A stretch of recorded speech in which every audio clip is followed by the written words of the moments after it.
Mergers are like navigating through iceberg infected waters. Some of you just think you're on the Titanic and you just want to shout, "Man overboard!" What do I mean by that? I mean that some of you through this merger have already decided that, I'm done, I had enough. So some of you have opted out and decided to seek other work duties or other places to work. And then some of you have decided, you know what, I'm old enough that I can take my early retirement.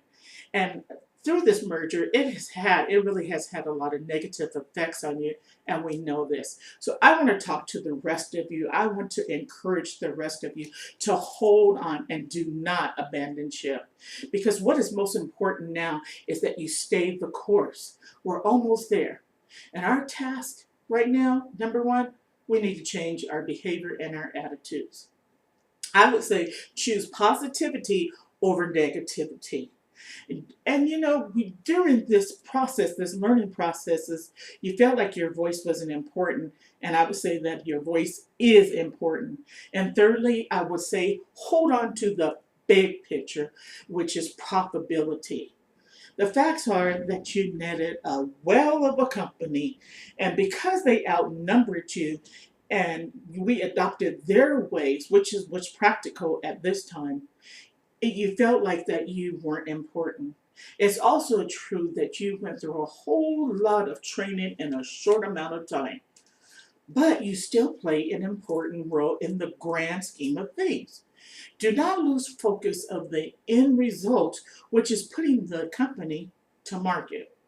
So you, company A, you're like a tugboat and you're pulling this great big huge luxury liner called company B behind you. But in order for you to be successful during this transitional period, you must get rid of negative thinking and be a forward thinker. What? One that can see the future. You must change your behavior and your attitudes. So the 3 points again is A, change your behavior and your attitude. 2, know the importance of your voice. 3, know that the future is absolutely the key to it all. So let's look at changing your behavior and your attitudes. First of all, you got to put that in its proper place. It's hard, I know it's hard, to all of a sudden to be a partner with your number one nemesis. I know. Trust me, I know. But we can do this and know that this is your reality. So A, realize you're playing for the same team now. Embrace this change.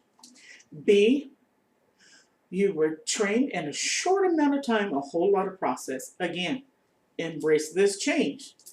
And C, finally, you had ideas that went mostly ignored. And I'll say it to you again, ETC, embrace this change.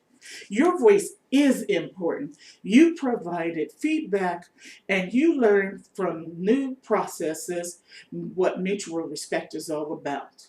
It's a give and take, isn't that right? So for some of you, you need to realize that it is paramount that both companies are successful. Successful mergers occurred when, for example, both companies acknowledge the significance of communication, respect, patience, valuing expertise, and learning from their successes. So we can do this. Look at what happened during the training period. A, you suggested changes for those who hadn't been trained yet. You thought at first no one was listening to you, but they really were. B, you named the hardest part of the new system that you learned. And C, you found it difficult to adapt to these new practices and policies, but you did it. So logistically speaking, and some of the things that are more sound in our day-to-day operations in Company B. One thing that you need to know is that Company B sales were 5 times greater than some of our stores. But when it came to profitability, well, you had it over a barrel over them. Think about that. Their sales were higher, but your profitability was better. So which do you think that people are going to look at? Okay?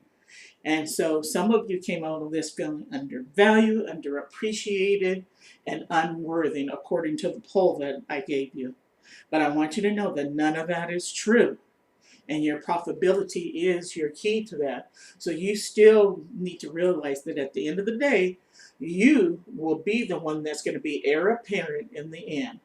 Now that you know how to operate on both companies' policies and practices, how much more valuable are you? You know where the profitabilities lie, and you know that it lies where? In the future.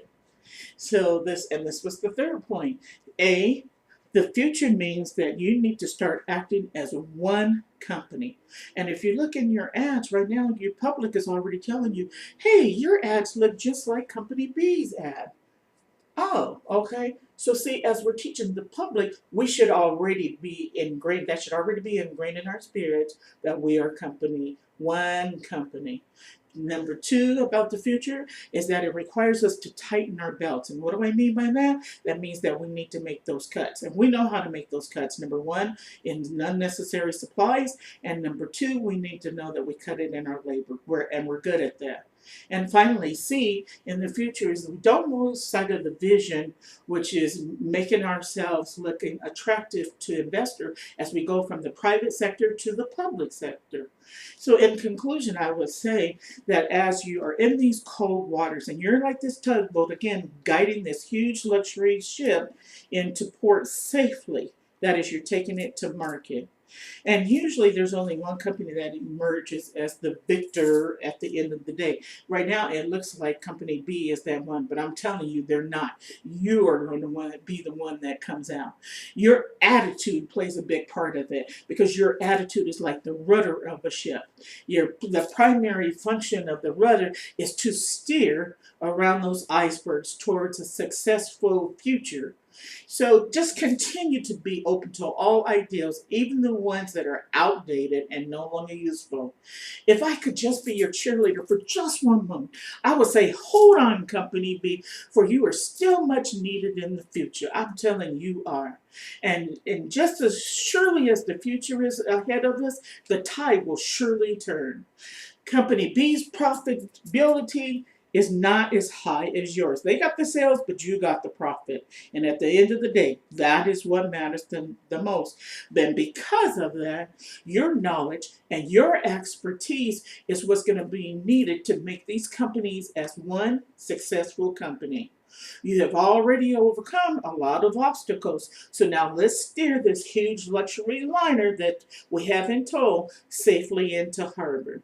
And this can truly happen when we change our attitudes and accept our new reality. Thank you.